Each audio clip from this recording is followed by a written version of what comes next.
देख रहे हैं आगरा 24 न्यूज। खेरागढ़ के ग्राम अयेला में युवा शक्ति मोर्चा खेरागढ़ द्वारा 10 अगस्त को आयोजित टैलेंट सर्च एग्जाम 2 में भाग लेने वाले विद्यार्थियों में से उत्कृष्ट प्रदर्शन करने वाले बच्चों को रविवार 17 अगस्त 2025 को सम्मानित किया गया। इस परीक्षा में क्षेत्र के लगभग 200 बच्चों ने हिस्सा लिया था। आयोजन में कक्षा 9वीं एवं 10वीं से 3 टॉपर प्रथम, द्वितीय एवं तृतीय तथा टॉप 10 विद्यार्थियों का चयन किया गया। इसी प्रकार कक्षा 11वीं एवं 12वीं से भी 3 टॉपर और 10 अन्य विद्यार्थियों को चुना गया। इस प्रकार कुल 26 प्रतिभाशाली विद्यार्थियों को सम्मानित किया गया। सम्मान समारोह में विशेष अतिथि के रूप में डॉक्टर अरुणा सिंह IRS अधिकारी, ग्राम अयेला निवासी रामनिवास सिंह सिकरवार SDM, अंबा, मध्य प्रदेश तथा नितिन ताम्रकार SI, सैया थाना उपस्थित रहे। अतिथियों ने बच्चों को पुरस्कार बांटे और उनका उत्साहवर्धन किया। युवा शक्ति मोर्चा खेरागढ़ की टीम ने बताया कि भविष्य में भी ऐसे आयोजन लगातार किए जाएंगे ताकि क्षेत्र के विद्यार्थियों में शिक्षा के प्रति लगन और प्रतिस्पर्धात्मक भावना जगे तथा वे पढ़ाई पर गंभीर रूप से ध्यान केंद्रित कर सकें। गांव से उपस्थित दर्शकगण सभी को मैं प्रणाम करता हूं और यहाँ उपस्थित थाना सैया से जो मेरे बगल में बैठे हैं SI साहब उपस्थित, यहाँ अन्य आयोजक जिन्होंने इस कार्यक्रम का आयोजन किया है, उपस्थित हमारे प्यारे बच्चों, ये कार्यक्रम आपके लिए है और आपके लिए कार्यक्रम था। एक्चुअली मुझे 2-3 दिन पहले से अवगत कराया जा रहा था, पर व्यस्तताएं कुछ ऐसी थी कि आना बड़ा मुश्किल लग रहा था,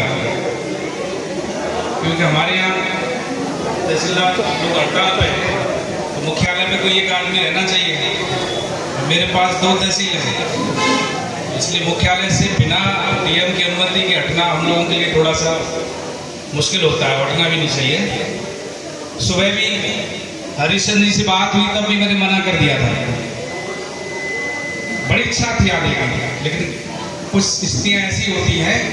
ये जो मैं इसलिए सुना रहा हूँ, कथा नहीं सुना रहा हूँ, इसलिए सुना रहा हूँ कि आपकी जो जिम्मेदारी है और आपकी जो रिस्पॉन्सिबिलिटी है और आपके जो कर्तव्य है, उन पर इतना आपको ध्यान देना ही चाहिए। फिर अचानक क्या हुआ कि मेरा भाग्य था, ADM साहब का फोन मेरे पास आ गया किसी काम से। तो जब उनका फोन आया तो उसी में मैंने अपनी बात भी कह दी। तो उन्होंने बोला कि 1-2 घंटे के लिए निकल जाना, मैं मुख्यालय पे हूँ, कोई बात होगी तो देख लेगा। तो मुरैना में है, ईश्वरी के पास ऐसी कोई बात होगी भी नहीं, तो फिर मैं निकाल दिया। तो सबसे पहले आज इस कार्यक्रम में जिन बच्चों को उनकी उपलब्धियों के लिए सम्मानित किया गया है, पुरस्कृत किया गया है, सभी को बहुत बहुत बधाई और शुभकामनाएं देता हूँ। और सभी के लिए मैं एक बार सबसे निवेदन करता हूँ कि एक बार जोर से तालियां उनके स्वागत को बजाएं। देखिए, मुझे जो कहा गया है, अगर वो न कहते तब भी मैं वही कहता, लेकिन उन्होंने कह दिया कि मेरे लिए एक लाइन खींच दी है कि मैं वो बताऊं जो मेरा अनुभव है और आपके काम आएगा। सीधे सीधे जिन बच्चों को आज यहाँ बैठे सामने बैठे हैं, ये चुनिंदा लड़के हैं। आप खास हो, इसलिए आपके लिए खास चीज बताऊंगा और उसमें कुछ भी नहीं है, बहुत साधारण है। आपको 3 बातों का ध्यान रखना है जिंदगी में। कितनी बातों का? और तीनों बातें आप जानते हैं, बस एक बार उनको फिर मैं उनको अंडरलाइन कर रहा हूं उन पर। आपने नाम सुना है ब्रह्मा विष्णु महेश का? सुना है ना? ये तीनों देवताओं के पास जब भी कोई गया, पूछा कि आप में से बड़ा कौन है, तो तीनों ने कहा, जैसे आप मान लीजिए ब्रह्मा जी के पास गए तो उन्होंने कहा प्रभु आप सबसे बड़े। बोले मैं बड़ा नहीं हूँ। तो किसको बताएंगे? तो वो बोलते भोलेनाथ के पास जाओ, वही बढ़िया। भोलेनाथ जी के पास गए तो उनके पास जाके पूछे प्रभु आप बताओ आप में से बड़ा कौन है? बोले मैं तो कुछ भी नहीं हूँ भैया, मैं तो उन्हीं की आराधना में बैठा हूँ, उनके पास जाओ, वो बढ़िया। आप देखो, कोई भी आदमी कभी भी अपने आप को, कोई भी देवता अपने आप को बड़ा कहता सुना है आपने? इसने कहा हो कि मैं बड़ा हूँ? कभी नहीं कहा किसी ने। क्या कहा? मैं तो छोटा हूँ, उनके पास जाओ, वो बहुत बड़े, मैं तो उन्हीं का भजन कर रहा हूँ। अच्छा ये बताओ, रावण ने कहा, कंस ने कहा।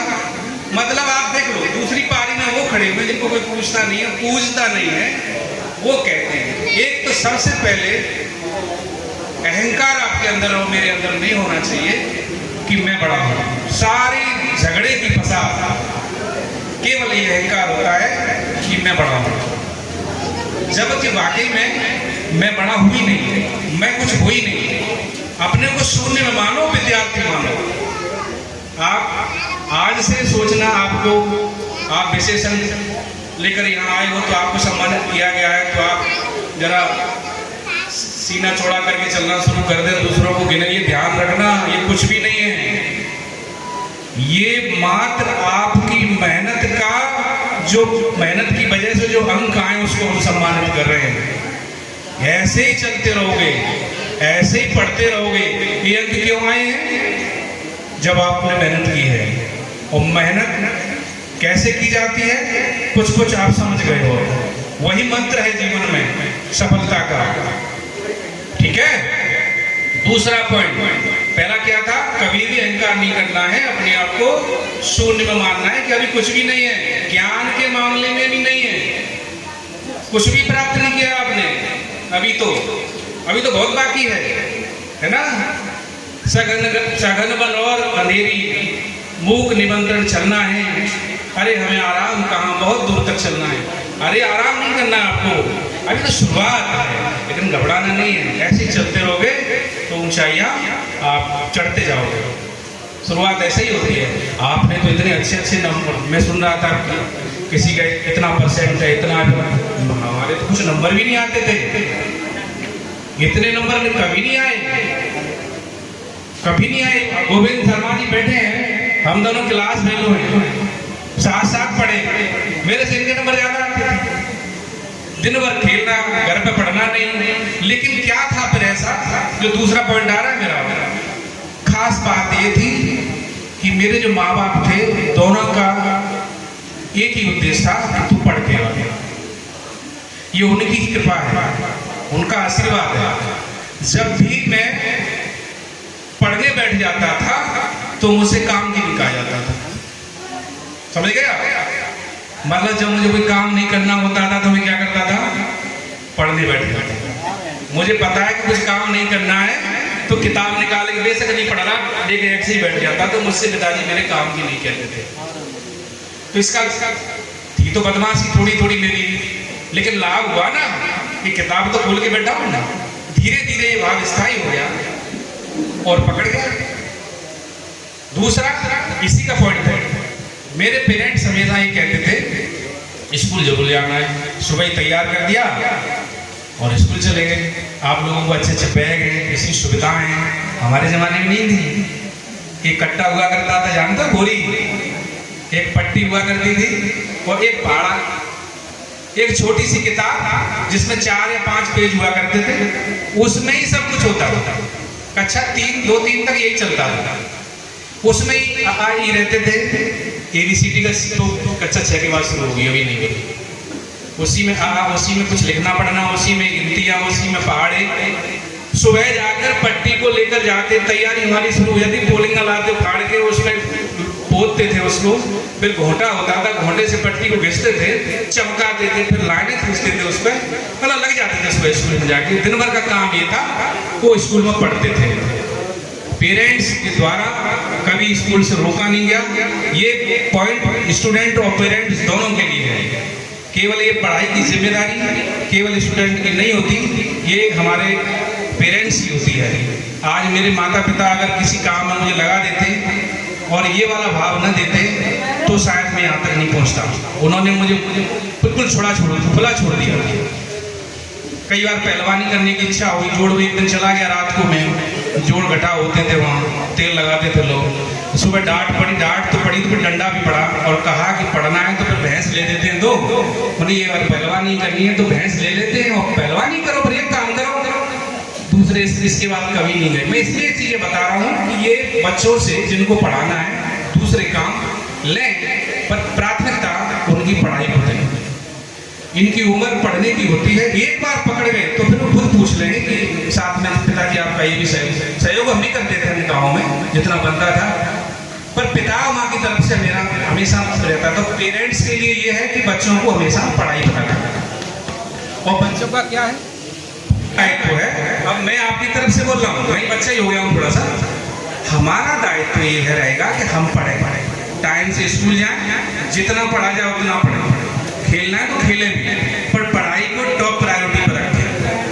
ठीक है, खूब खेलने की इच्छा हो रही है तो खेलना चाहिए, लेकिन जब पढ़ाई पर फोकस रहना चाहिए आपका, तो काम चलता रहेगा। शुरुआत की ऐसे ही हुई मेरी, पास होते रहते थे बस इतना पर्याप्त है, घर वाले भी ऐसे ही खुश हो जाते थे, पास हो रहा है ना बस ठीक है। तो पेरेंट्स के लिए और स्टूडेंट दोनों के लिए जरूरी है कि स्कूल टाइम से जाएं, स्कूल में जाके जो काम आपको दिया गया वो करें, और घर पे जो होमवर्क दिया है उसको भी करें, और उस कार्य को करने के लिए पेरेंट्स और स्टूडेंट दोनों ही जिम्मेदार हैं। दो काम हो गए। तीसरा जो पॉइंट आता है गुरु का आता है, गुरु ब्रह्मा गुरु विष्णु गुरु देवो महेश्वर। अब आगे नहीं कह रहा मैं कुछ, गुरु बहुत महत्वपूर्ण चीज है। गुरु ही ये बताता है, प्रथम गुरु माँ होती है, लेकिन गुरु ही स्कूल में ये बताता है कि क्या अच्छा है क्या बुरा है। माँ बाप के तो लाड़ प्यार में भी कई बार बच्चे क्या करते हैं कि इधर उधर कर जाते हैं, माँ बाप भी हंस के टाल देते हैं, लेकिन गुरु नहीं टालता, गुरु को कोई परवाह नहीं होती है। गुरु वो श्रेष्ठ होता है, गुरु तो हमेशा ही श्रेष्ठ होता है कैसा भी हो, लेकिन गुरु के लिए जो बात मैंने महसूस की है वो ये है कि वो किसी चीज की परवाह नहीं करे, न पेरेंट्स के डर की, न स्टूडेंट बुरा मानेगा अच्छा मानेगा, उसके भले के लिए अगर उसको ताड़ना देनी तो ताड़ना दे, प्रेम करना है तो प्रेम भी करे।